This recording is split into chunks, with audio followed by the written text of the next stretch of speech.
साथ संगत जी, एक माँ अपने बच्चे को लेकर के घर के आंगन में बैठी है। रात 8 साढ़े 8 का समय है। बच्चा माँ की गोद में है। बच्चा माँ से प्रश्न करता है, माँ ये ऊपर क्या है? माँ बच्चे की ओर निहारते हुए कहती है, बेटा ऊपर चांद हैं, तारे हैं। बच्चा माँ से दूसरा प्रश्न करता है, माँ ये ऊपर रुके कैसे हैं? माँ बच्चे को निहारते हुए कहती है, बेटा इनको अल्लाह रोके हुए है। बच्चा माँ से सहज में तीसरा प्रश्न कर लेता है, माँ ये अल्लाह कौन है? वो दो प्रश्नों का उत्तर सहज में देने वाली माँ तीसरे प्रश्न के जवाब में लाजवाब हो जाती है। उसके पास इसका कोई जवाब नहीं होता कि ये अल्लाह कौन है। और साथ संगत, ये केवल और केवल उस छोटे से बच्चे का प्रश्न नहीं, अरे ये प्रश्न तो हम सब का था कि ये अल्लाह कौन है, ये गॉड कौन है, ये जीसस कौन है, ये वाहेगुरु कौन है।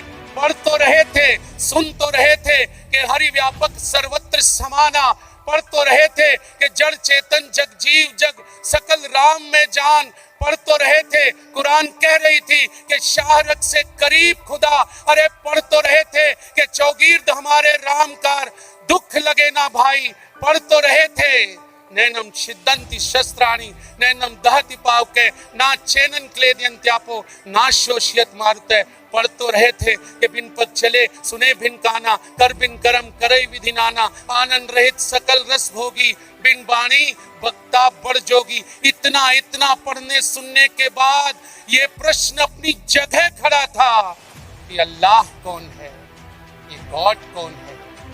आओ साथ संगत, जब ब्रह्म ज्ञान रूपी दात मेरे मुर्शद ने, मेरे सतगुरु ने कृपा की, मेरी झोली में डाली, साथ संगत सारी बात स्पष्ट हो गई। कितने शक थे, कितने शुभे थे, कितने भरम थे, कितने भुलेखे थे, कितनी जंजीरें थी, कितने ताले थे। एक चाबी लगाई मेरे मुर्शद ने, ब्रह्म ज्ञान की चाबी, और सारे ताले खुल गए, सारे भेद मिट गए, सारी बात स्पष्ट हो गई। वो मानस की चौपाइयां, वो गीता के सारे श्लोक सामने खड़े होकर के बोलने लग गए। और जब ये ब्रह्म ज्ञान रूपी दात दास की झोली में आई, तब समझ आया, इसी ज्ञान के लिए गीता के 4 अध्याय के 38वें श्लोक में गीता के ऋषि लिखते हैं, समझाते हैं, ना ही ज्ञानेन सदश्रम पवित्रमय विद्यते हे अर्जुन। इस ज्ञान से बढ़ करके पवित्र करने वाला इस धरा पर कोई दूसरा ज्ञान नहीं है। यह ज्ञानों का राजा है, यह ज्ञानों का सिरमौर है। इसको जान करके मानो सब कुछ जान लिया जाता है। इसको जानने के बाद कुछ भी जानना शेष नहीं रह जाता। आओ साथ संगत, प्रत्येक मनुष्य का लक्ष्य ही यही है, ब्रह्म की प्राप्ति, भरम की समाप्ति।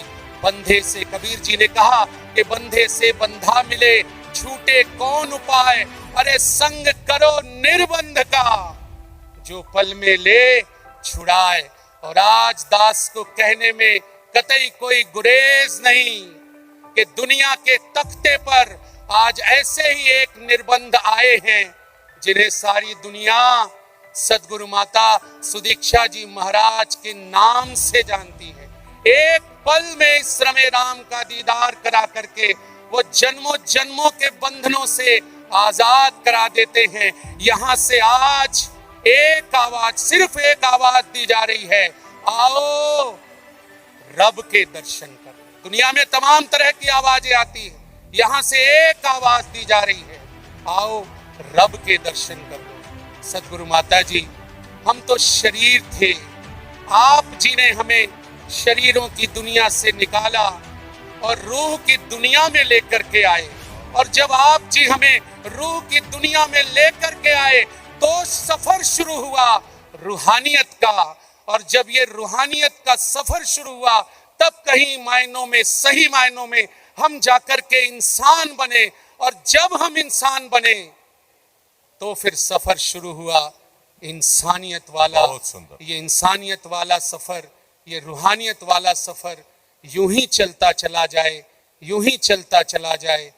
यही अरदास है आप जी के चरणों में, यही प्रार्थना है। प्रेम से कहिए धन निरंकार। सत्संगत जी, प्यार से कहना धन निरंकार जी। सबके दर्शन करने के लिए इधर उपस्थित हो सकी तो बहुत ही अच्छा लगा। और आज भी वही बात है कि जिस तरह हम जब भी संगत आते हैं, चाहे वो वक्ता बहन हो, भाई हो, बच्चे हों, बुज़ुर्ग हों, या वो किसी तरह भी अपने मन के भाव रखते हैं, सब में इतनी बड़ी जो सिखलाई होती है। तो हम अगर इसी बात को ये समझ लें कि सत्संग में अगर दासी ना भी कुछ बोले तो भी वो सारे मन के भाव वही होते हैं जो वो सब महापुरुष पहले से ही रख देते हैं कि कैसे एक जीवन को जीना है। ये निरंकार परमपिता परमात्मा, ये ब्रह्म ज्ञान हमें मिलकर हमें वो जो स्थिति अपना रही एक है, एक अचीवमेंट तो नहीं कह सकते क्योंकि सिर्फ कृपा है वो, पर अब उस कृपा के बाद हमें अपने जीवन में ये जो सहज अवस्था लानी है। तो ये सहज अवस्था ये हमको भक्ति के मार्ग पे कैसे और दृढ़ कर सकती है कि कैसे हम ये सत्संग में भी बार बार सुनते हैं कि हमें अपने जीवन में एक वो बैलेंस लाना है कि स्थिति कैसी भी हो एक जैसा रखना है। तो ये हमें अचीव कैसे करना है, ये हमको अपनी ज़िंदगी में प्रैक्टिस कर कर के कैसे ढालना है। जैसे कोई भी अगर जितनी भी उम्र है हमारी, उस हिसाब से कुछ ना कुछ उतार चढ़ाव आते ही रहते हैं। अगर किसी का बहुत छोटा बच्चा भी स्कूल के लिए एडमिशन लेनी है तो माता पिता को चिंता होती है कि कब होगा, और वो बेचैनी रहती है कि एडमिशन के फॉर्म निकल गए हैं या कोई भी ऐसी बात। थोड़ा वो बच्चा जब बड़ा हो गया और तो पढ़ाई में एग्ज़ाम्स अच्छे नहीं हो पाए, पढ़ाई में ध्यान नहीं लग रहा, ऐसी और कितनी और बेचैनियाँ आती हैं। और जब बच्चे थोड़े और बड़े हो जाते हैं स्कूल कॉलेज के टाइम में, आजकल तो बच्चों की ये देखी गई है हाल कि अगर कभी दिल भी टूटता है तो अपने आप को बिल्कुल एक उस तरह बना लेते हैं कि अब तो हम पत्थर दिल हो गए हैं, हमारे साथ अच्छा नहीं किया।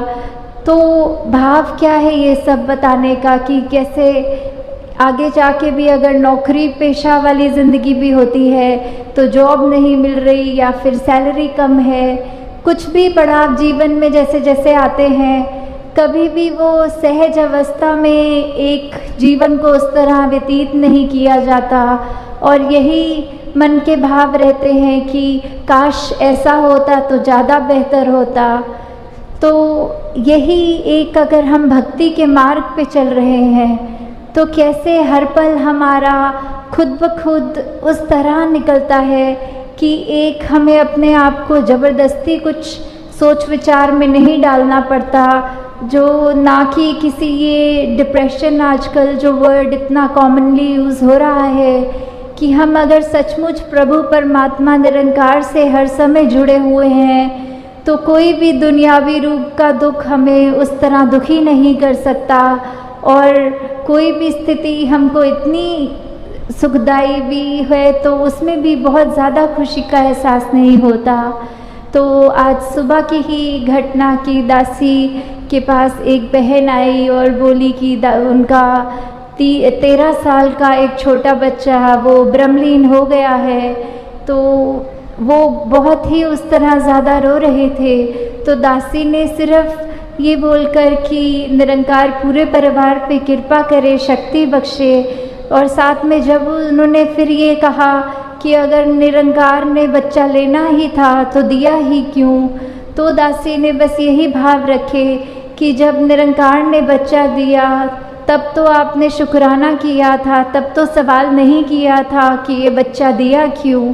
और अब जब वही शरीर भी निरंकार का जो पहला प्रण होता है, तन मन धन निरंकार का है। तो वही निरंकार की वस्तु जब निरंकार ने दी और जब चाहे निरंकार ने वो शरीर ले लिया वापस, तो हम उस सहज भाव में क्यों नहीं रह पा रहे? तब हमारे मन में इतनी उथल पुथल क्यों हो रही है कि जब एक हमारा ज़िंदगी का जो मकसद है ये ब्रह्म ज्ञान प्राप्त करना, उसके बाद तो अपने आप ही जीवन, ये सहज भाव का जीवन, ये सहज अवस्था वाला जीवन बन जाना चाहिए। तो हम अपने अंदर ये सोच विचार करके देख लें, ये इंट्रोस्पेक्शन करके देख लें कि क्या हम आते तो हैं संगत, पर हम फिर भी अपना मन, ये सारे वक्ता जो भी बोलते हैं स्टेज से, क्या हम सभी की बातें सुन रहे हैं या बैठकर हमारा ध्यान कहीं और चला गया, दिमाग किसी को देखकर कुछ और सोचने लग गया? तो अगर हम सत्संग में सुनी गई हर चीज़ को अपने जीवन में ढालेंगे, ये निरंकार का आश्रय लेंगे, तो अवश्य ही ये सहज रूप में ज़िंदगी इतनी आसान लगने लग जाएगी कि बस एक तरह, जैसे कहते हैं कि हम पानी में अगर फ्लोट कर रहे होते हैं तो कोई वो मेहनत नहीं लगती, बस अपने आप बहते ही चले जाते हैं, सब काम वो पानी ही करता है। तो वैसे ही जब इस निरंकार में जीते जी हम भ्रमलीन हो जाएं, तो वो सहज अवस्था हमें सही मायने में मिलती है। तो हर पल हमें अब कोशिश यही करनी है, चाहे हमारी कोई भी उम्र हो, कहीं से भी आए हों, कुछ भी हमारे जीवन में चल रहा हो, हम किसी भी बैकग्राउंड के हों, तो बस बात यही कि परमात्मा निरंकार सभी का जो है वो हम सबके लिए जीवन में जो कर रहा है, हमको और बेहतर करने के लिए ही कर रहा है। और इसी प्रकार हर पल ये शुक्राना तभी किया जा सकता है। तो दाता हर सभी पे कृपा करे कि ये सहज अवस्था वाला जीवन हर एक के हिस्से में और आता जाए, हर पल और इस निरंकार के रंग में सभी रंगते जाए। में अगर हम अपना जीवन बिताएं तो वो ही जीवन हमारे लिए एक बहुत ही हमारे अच्छाई के लिए हमारे साथ आगे बढ़ेगा। तो जैसे अभी बार बार जिक्र भी हो रहा था कि ये शहर तालों के साथ जुड़ा हुआ है, कि यहाँ के बहुत ही मशहूर है ताले। तो कैसे कोई महात्मा ने भाव रखा कि हर ताले की चाबी की बात होती है, और कोई महात्मा ने ये भाव रखे कि ये मन में अगर ताला लग जाए तो फिर जो भी गलत भाव होते हैं ये मन में ही वो घुस ही ना सकें। तो वैसे ही दासी के भी जहन में आया कि अगर ये निरंकार जो है वो हर ताले की चाबी है, हर समस्या का हल है, कि कैसे हम अगर किसी भी चीज़ में पढ़ें, अगर हम ये मान के चलें कि आज के युग में अगर दुनिया में देखें तो ज़ंजीरें बहुत हैं, और ये ज़ंजीरों पे अपने अपने रंग के ताले लगे हैं, कहीं पे जात पात के ताले लगे हैं, कहीं पे और ऐसे जो जकड़ के एक अपने आप को हमने बांध लिया है। हम हर एक में ये परमात्मा नहीं देख पा रहे, हम हर एक को अपने आप से नीचा देख रहे हैं।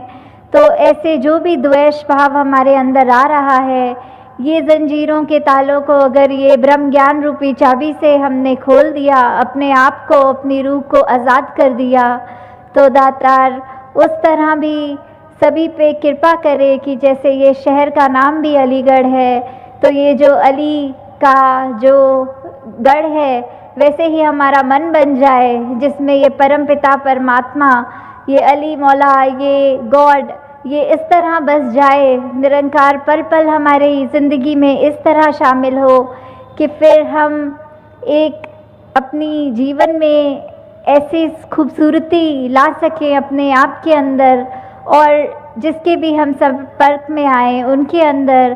पर शुरुआत हमें जो करनी है वो अपने अंदर से ही करनी है, कि कैसे हम अगर प्रतिदिन ये निरंकार का एहसास करेंगे, सोचें कि हमारा मन साफ रखना है, हमने ये महान जो हमारा विश्वास को एक अटूट बनाना है, उसको करने का सिर्फ एक ही तरीका है कि हम मन से इस निरंकार के साथ जुड़े रहें।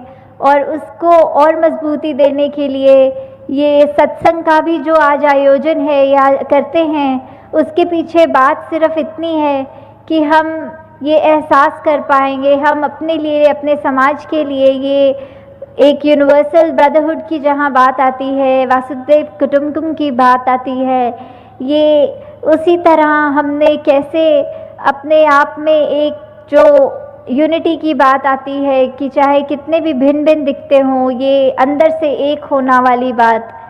तो साथ संगत जी, धन निरंकार जी।